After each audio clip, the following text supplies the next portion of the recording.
Good morning friends. आज हम शुरू करेंगे मुगल साम्राज्य का अगला भाग हुमायूं। बाबर की मृत्यु हो जाने के बाद, बाबर का मृत्यु देखे थे 26 दिसंबर 1530 ईस्वी को हो जाता है। उसके बाद उसका बड़ा पुत्र जो है उत्तराधिकारी बनता है। बड़ा पुत्र उसका हुमायूं। बाबर के 4 पुत्र रहता है और 1 पुत्री। 4 पुत्र और 1 पुत्री। उसी के बीच जो जितना साम्राज्य, जो जीता हुआ साम्राज्य है, बाबर जितना जीता है उसको आपस में क्या करता है, बांट देता है। बाबर बोला था कि चारों अपने भाई में बांट लेना, जिसमें बड़ा भाई जो होता है वो आगरा और दिल्ली में रह जाता है। यही बांटना जो आगे चलकर हुमायूं को काफी कठिनाई का सामना करना पड़ा। 4 पुत्र और 1 पुत्रियों में सबसे बड़े पुत्र हुमायूं को उत्तराधिकारी बनाया जाता है। किसको? हुमायूं को। हुमायूं का बचपन का नाम पढ़ेंगे नासिरुद्दीन मोहम्मद हुमायूं। इसका जन्म पढ़ेंगे कि जन्म कब हुआ था। जन्म 6 मार्च 1508 ईस्वी काबुल। कहाँ जन्म हुआ था? काबुल में। इसके माता का नाम था माहम बेगम। माता का नाम माहम बेगम।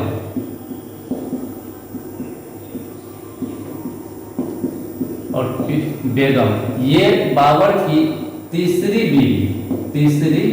बीवी रहती। और पिता बाबर मरते समय बोला था, हमारे मृत्यु के बाद जो है जितना भी जीता हुआ हमारा प्रांत है सभी भाइयों में आपस में क्या करना, बांट लेना। और ठीक उसी प्रकार जो है हुमायूं जो है सभी भाइयों में बांट देता है। उसके 4 पुत्र, जो सबसे बड़ा पुत्र जो होता है वह होता है हुमायूं। सबसे बड़ा पुत्र हुमायूं जो है यह आगरा और दिल्ली। उसके बाद कामरान दूसरा पुत्र है। कामरान यह काबुल और कंधार। कामरान जो है भारत से बाहर चला जाता है। कहाँ? काबुल और कंधार। ये दोनों कहाँ पड़ता है? पाकिस्तान में। तीसरा है अस्करी। इसको मिलता है संभल। ये पड़ता है राजस्थान में। इसका चौथा पुत्र जो है वो है हिंदाल जो है भारत के अंदर ही मेवात, ये भी पड़ता है राजस्थान। एक चचेरा भाई रहता है, चचेरा भाई मिर्जा सुलेमान। इसको बदख्शां का सूबेदारी।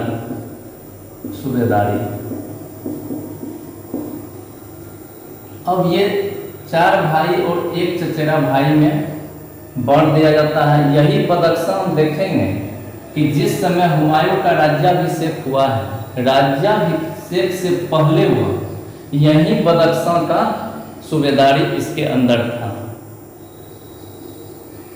और 1 बहन, 4 भाई, 1 चचेरा भाई और 1 बहन गुलबदन बेगम।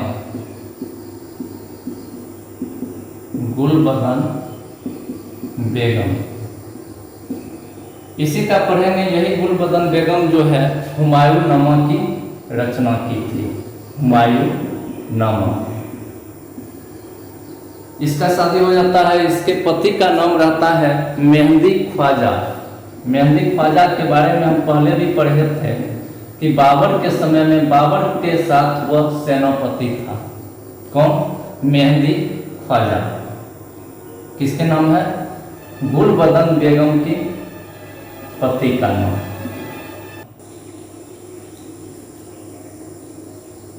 अब यहाँ पर हम देखेंगे कि उस समय, जिस समय गद्दी पर कौन बैठता है? हुमायूं।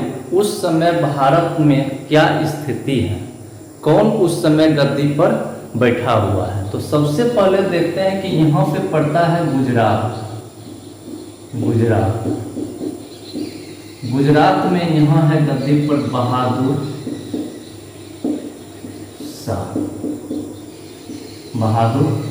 शाह। उसके बाद फिर हम यहाँ देखते हैं बंगाल और बिहार। यहाँ पे है नुसरत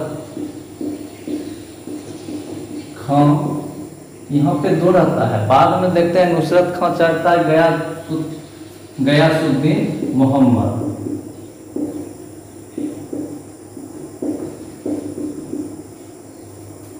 उसके बाद यहाँ आते हैं चुनार। चुनार कहाँ पड़ता है? यूपी में। शेर खां।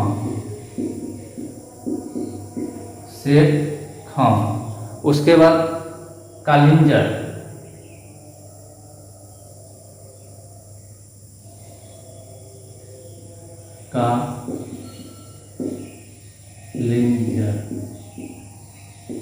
प्रताप रुद्र देव।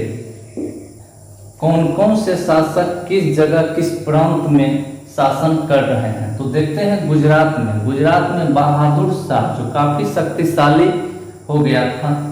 फिर देखते हैं मालवा, महमूद द्वितीय। चुनार में शेर खां। मेवाड़ में रानी कर्णावती, उसका पुत्र रहता है विक्रमादित्य। यही रानी कर्णावती राणा सांगा की कौन है? पत्नी है। रानी कर्णावती ही हुमायूं के पास राखी भेजी थी मदद करने के लिए। किससे बचाने के लिए? बहादुर शाह से बचाने के लिए। उसके बाद देखते हैं इधर बिहार में महमूद लोदी। ये कौन है? तो यही है उसका पुत्र। महमूद लोदी जो है, देखते हैं महमूद लोदी। यह महमूद लोदी कौन है? इब्राहिम लोदी का भाई। इस प्रकार सब अलग अलग प्रांतों में अपना शासन कर रहा है। अब यहाँ से जब दिल्ली की गद्दी पर बैठेगा कौन? हुमायूं। तो यहाँ से शुरू होगा इसका अभियान। अब यहाँ देखेंगे हुमायूं का सबसे पहला आक्रमण। सबसे पहला आक्रमण जो है, सबसे पहला युद्ध वो है कालिंजर के विरुद्ध।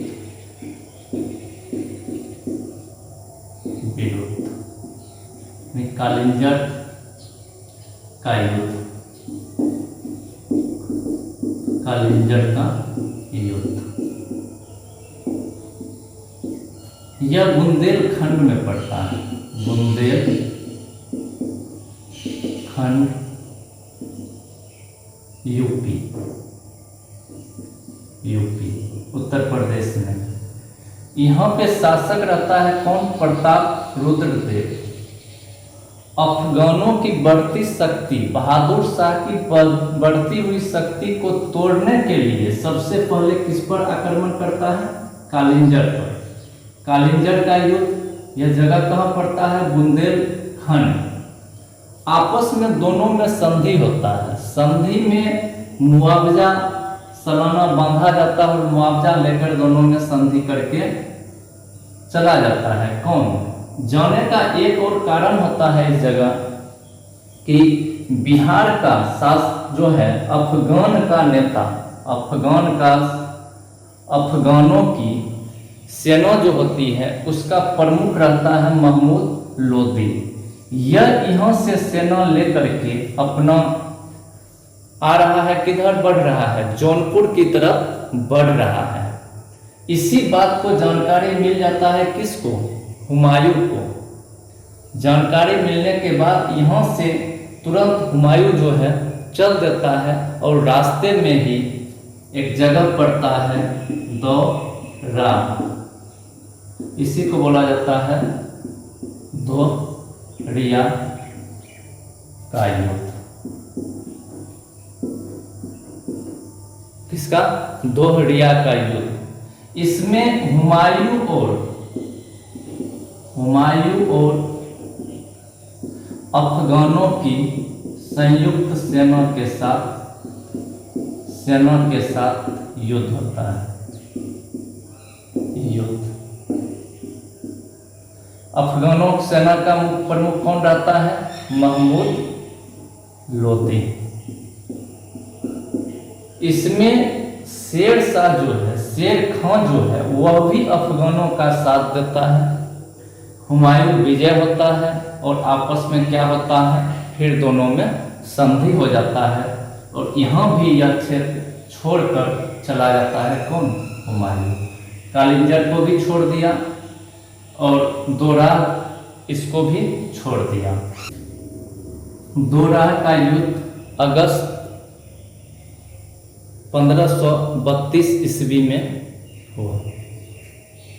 अब इसके बाद देखते हैं कि फिर हुमायूं वहाँ से आगे की ओर बढ़ता है और आगे चुनार का किला जो कहाँ पड़ता है? उत्तर प्रदेश। इसको अलग अलग नाम दिया गया, चुनार का घेरा, चुनार का दुर्ग, चुनार का किला, सब एक ही बात। यह भी युद्ध 1532 ईस्वी में लड़ा जाता है। कब? चुनार का युद्ध 1532। यहाँ पर उस समय शासक शेर खां रहता है। शेर खां। हुमायूं और शेर खां के बीच युद्ध होता है। हुमायूं विजय होता है। हुमायूं क्या हो जाता है? विजय होने के बाद फिर दोनों में क्या होता है? संधि में हुमायूं जो है एक सेना का टुकड़ा और अपने पुत्र कुतुब खां को बंधक के रूप में हुमायूं के साथ भेजता है और 10 लाख रुपया जो है 10 लाख वार्षिक देता है। किसको? हुमायूं को। अपने पुत्र कुतुब खां को बंधक के रूप में। हुमायूं क्या करता है? इस किला को भी छोड़कर चला जाता है। अब देखेंगे यहाँ गुजरात का बादशाह बहादुर शाह। यह अपना बादशाह बहादुर शाह, इधर बहादुर शाह अपना क्षेत्र विस्तार कर रहा है। सर्वप्रथम देखेंगे 1531 ईस्वी में 1531 ईस्वी में मालवा कौन रहता है? महमूद द्वितीय।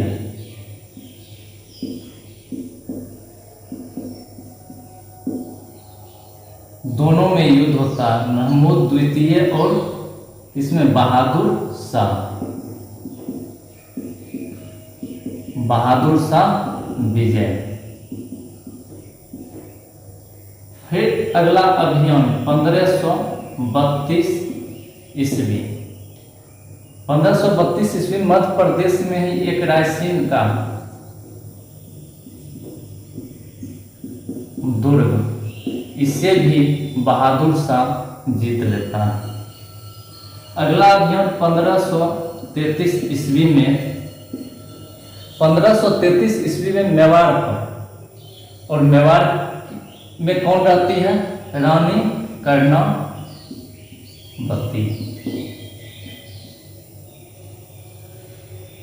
यहाँ बहादुर शाह जाने के बाद दोनों में संधि होता है और मुआवजा के रूप में बहुत सारे धन लेकर के लौट जाता है। कौन? बहादुर शाह। लेकिन फिर 1535 में, और उस समय क्या होता है कि कर्णावती को यह विश्वास हो जाता है कि उसको लगने लगता है यह फिर लौट करके आएगा, क्योंकि इधर मालवा में 2 जगह जीत चुका है, यह महमूद द्वितीय को हरा चुका है, यहाँ रायसेन का दुर्ग को जीत चुका है। इस डर से यह क्या करती है कि यह राखी जो है हुमायूं को भेजती है, हुमायूं को राखी भेजती है और हुमायूं से मदद मांगती है। हुमायूं जो है मदद करने के लिए तैयार भी हो जाता है, लेकिन जब तक वह 1535 ईस्वी में जब वह वहां से चलता है, तब तक 1535 में फिर जो है बहादुर शाह जो है आक्रमण कर देता है किस पे, रानी कर्णावती पर, मेवाड़ पर आक्रमण कर देता है। इसके पास उस समय विक्रमादित्य उसका पुत्र छोटा रहता है और इसके पास कोई ऑप्शन नहीं बचता है। जब वो आता है काफी सेना के साथ आता है, तो वहीं पर राजपूती की महिलाएं होती है सब जोहर कर लेती है। क्या कर लेती है? सब जोहर। 8 मार्च 1535 ईस्वी को कर्णावती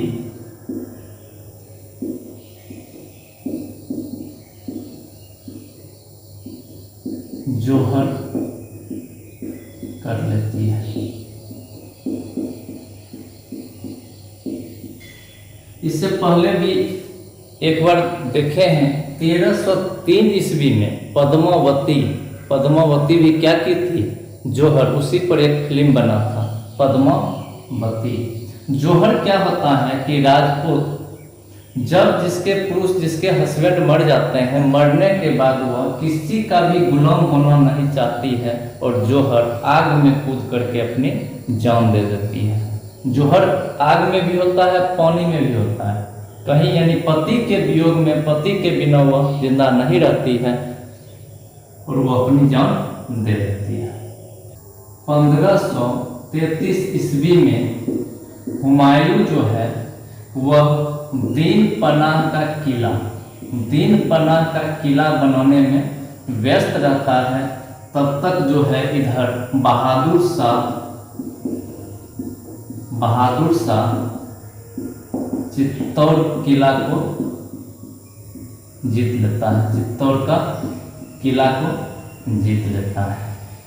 उधर हुमायूं को जब पता चलता है कि कर्णावती जो है जोहर कर ली है, तो वह सीधा गुजरात प्रवेश करता है और गुजरात को जीतकर अपने छोटे भाई अस्करी को सौंप देता है। अपने छोटे भाई हुमायूं गुजरात छोटे भाई अस्करी को सौंप देता है और जो ही गुजरात में अभियान चलाता है, उसी समय वहां से शेर खां का पुत्र कुतुब खां अपने सैनिकों के साथ अपने पिता से मिलने के लिए चला जाता है। उस हुमायूं को जब पता चलता है कि चित्तौड़ बहादुर शाह जीत चुका है, तो फिर वह चित्तौड़ की ओर आगे बढ़ता है और जब तक यहाँ चित्तौड़ किला को जीतने में व्यस्त, अपने तोपची के साथ व्यस्त रहता है, तब तक शेर खां क्या करता है? शेर खां रोहतास का किला जीत लेता है। किसका किला? रोहतास का किला। और रोहतास को किला को जीतकर वह वहां से चल देता है किस तरफ? बंगाल की तरफ। बंगाल कहाँ पे जाता है? मारू पर अधिकार कर लेता है। मारू पर क्या करता है? गयासुद्दीन मोहम्मद को हरा करके गयासुद्दीन मोहम्मद इसको पराजित कर मौरू जो होता है, यहाँ सरकारी जितने भी खजाने हैं सभी खजाना यहीं रखा हुआ है मौरू में, और उसको जीत करके खजाना अपने पुत्र के साथ भेज देता है कहाँ, रोहतास का किला। जब तक यहाँ से और यहाँ से फिर ये बात पता चलता है किसको, हुमायूं को। हुमायूं भी बंगाल की तरफ बढ़ चलता है, और उधर से हुमायूं आ रहा है, और इधर से बंगाल से आगरा की तरफ कौन जा रहा है, शेर खां। और दोनों का जो है चौसा का युद्ध जो सुने हैं, दोनों का मिलन उसी जगह हो जाता है 1539 को। इसमें जो है हुमायूं को दो आदमी सहयोग भी करता है, एक मिर्जा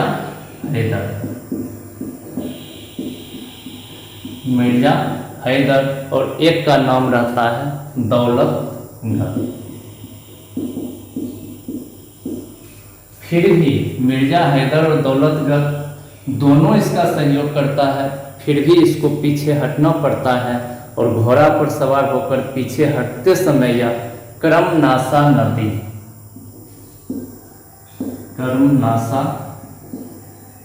नदी में जाकर घोड़ा से गिर जाता है। गिरने के बाद उसी जगह एक निजाम भिस्ती, कहीं कहीं मिलेगा सिक्का, काफी इसका मदद करता है, इसको पानी से निकालता है और मांगता है। तो यह कहता है कि जिस दिन हम बादशाह बनेंगे, कौन बोलता है, हुमायूं, जिस दिन हम बादशाह बनेंगे उस दिन तुमको एक दिन के लिए बादशाह बना देंगे। और वही जब गद्दी पर बैठता है तो एक दिन के लिए वह बादशाह किसको बनाता है, निजाम भिस्ती को। और निजाम भिस्ती जो है वह चमड़े का सिक्का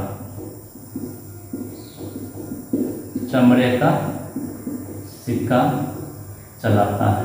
क्वेश्चन पूछता है कि पूरे इतिहास में एक बार चमड़े का सिक्का चला था, वो चलाने वाला था निजाम भिस्ती। कौन था, जो हुमायूं को बचाया था, कहाँ, करमनासा नदी में हुमायूं के साथ युद्ध होने में। यह युद्ध कब हुआ था, 26 जून 1539 ईस्वी को। चौसा का युद्ध में जब शेर खां विजयी होता है, उसके उपलक्ष्य में वह अपना उपाधि जो है धारण करता है शेर शाह का। इसका उपाधि शेर शाह।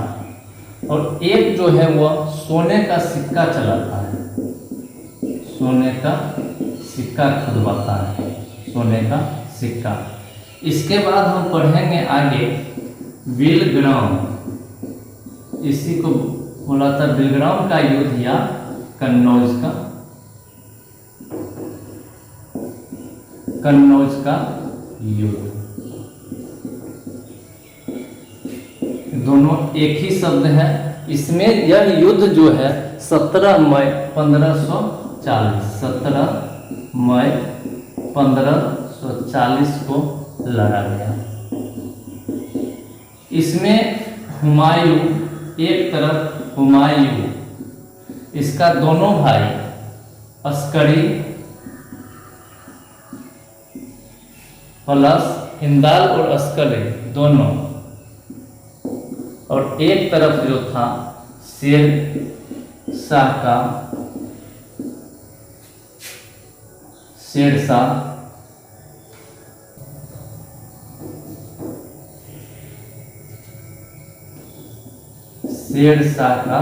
सेना। इसमें भी शेर शाह विजयी होता है, हुमायूं की हार होती है, और इसके बाद वह निर्वासित जीवन जीने के लिए सिंध प्रांत की ओर चला जाता है। सबसे पहले जाता है मेवात। यह पड़ता है राजस्थान में। यहाँ इसका जो है तीसरा भाई जो है हिदाल, इसी के पास वह जाता है। वहाँ पर उसके एक आध्यात्मिक गुरु होते हैं मीर अली अकबर जामी। मीर अली अकबर जामी किसके गुरु होते हैं? हिदाल के आध्यात्मिक गुरु। इसी की पुत्री रहती है कौन? इसी की पुत्री हमीदा बानो बेगम।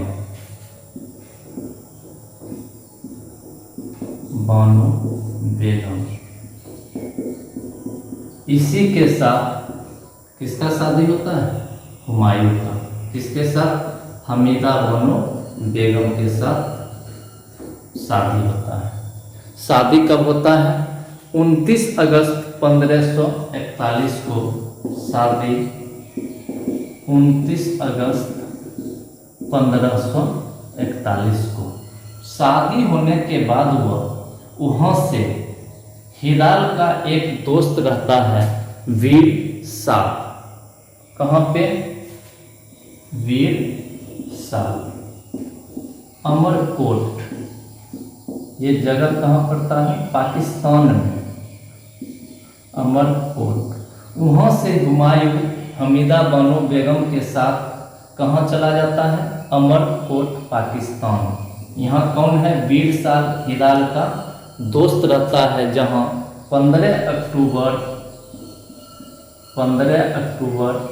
1542 को हमीदा बानो बेगम से एक पुत्र पैदा होता है जिसका नाम रहता है अकबर। क्या नाम रहता है? अकबर। इसके बाद देखेंगे एक मच्छीवाड़ा का युद्ध। मच्छीवाड़ा के युद्ध से पहले जब अकबर का जन्म होता है तब 1542 में। उसके बाद सर्वप्रथम वो 1545 ईस्वी में कंधार और काबुल। इससे छोटा भाई जो कामरान यहाँ का शासक था, इससे यह क्या करता है? जीत लेता है, क्योंकि कामरान कभी भी इसका हुमायूं का जो है मदद नहीं किया था। इधर पढ़ेंगे शेरशाह सूरी के बारे में पढ़ेंगे तो यही 1545 में क्या होता है कि उसका भी मृत्यु हो जाता है और हुमायूं को लगता है कि नहीं, समय आ गया फिर एक बार हमको भारत की ओर प्रवेश करने का। और धीरे धीरे वो मजबूत होता है, सेना को मजबूत स्थिति में लाता है और भारत प्रवेश कर जाता है। इसके बाद देखेंगे हुमायूं का मच्छीवाड़ा का युद्ध। मच्छीवाड़ा का युद्ध। मच्छीवाड़ा का युद्ध 15 मई 1555 को 15 मई 1555 को लड़ा गया था। इसमें एक तरफ हुमायूं और दूसरी तरफ से सेना का एक गुट था जिसमें था नसीब खां और तातर। कौन? नसीब खां तातर और उसकी सारी सेनाएं। इसमें क्या होता है? नसीब खां और तातर इसका हार होता है और यह पंजाब को अपने साम्राज्य में को जीतकर अपने साम्राज्य में मिला देता है। किसको? पंजाब को।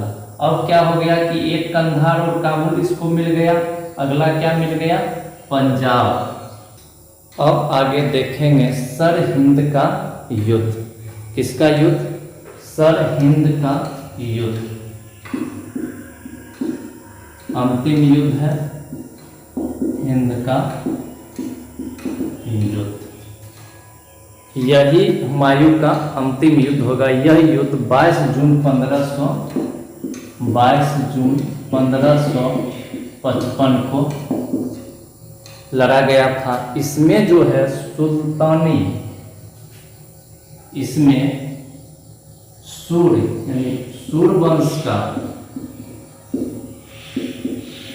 छठा शासक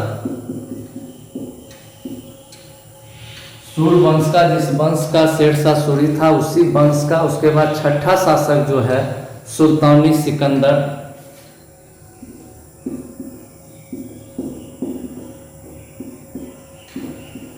सुल्तानी सिकंदर, इसके बाद फिर अंत ही हो जाएगा सुल्तानी सिकंदर सूर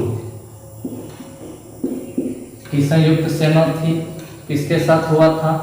हुमायूं के साथ। इसके कमांड कौन था? बैरम खां के नेतृत्व में। यही बैरम खां जो है यही अकबर का क्या बनेगा? संरक्षक। कौन? बैरम खां। अब इसके बाद हम देखते हैं एक हमीदा बानो बेगम।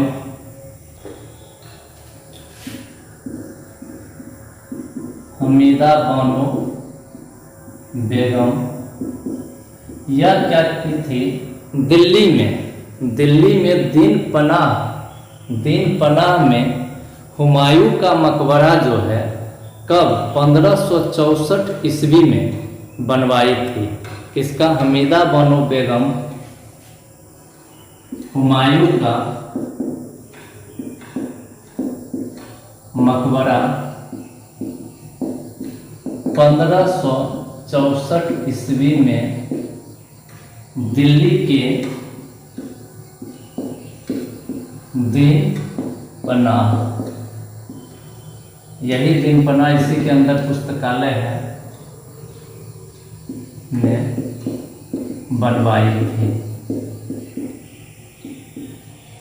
इसका जो है मकबरा का जो नक्शा तैयार किया था वह था ईरान का मीरक मिर्जा गियास। कौन?